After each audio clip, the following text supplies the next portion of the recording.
Hi friends, welcome back to our channel. All good morning friends. ఈరోజు వచ్చేసి Anantapuram market ధరలు ఎలా పోతున్నాయి ఏంటి అనేది టమాటా ధరలు ఈ వీడియోలో అయితే తెలుసుకుందాం ఫ్రెండ్స్.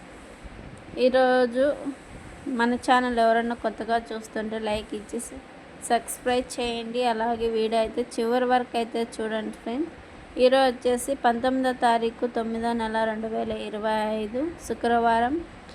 ఈ అనంతపురం టమాటా మార్కెట్ ధరలు వచ్చేసరికి 3 రేట్ కాయలు 15 కేల బాక్సు 20 కేల బాక్స్ టమాటాలు చూసుకుంటే 80 రూపాయల నుంచి 120 రూపాయల వరకు అయితే టాప్ రేట్ పోతుంది ఫ్రెండ్స్. సెకండ్ క్వాలిటీ వచ్చేసి 160 రూపాయల నుంచి 250 రూపాయల వరకు అయితే టాప్ రేట్ పోతుంది. ఇంకా ఫస్ట్ క్వాలిటీ చూసుకుంటే 280 రూపాయలు 70 రూపాయల నుంచి 300 అయితే టాప్ రేట్ పోతుంది. ఈరోజు అనంతపురం మార్కెట్ టాప్ రేట్ వచ్చేసి 300 రూపాయలు అయితే పోతుంది ఫ్రెండ్స్. మరిన్ని అప్డేట్ కోసం అయితే మన ఛానల్ అయితే ఫాలో చేయండి, లైక్ చేయండి, షేర్ చేయండి, సబ్స్క్రైబ్ చేయండి.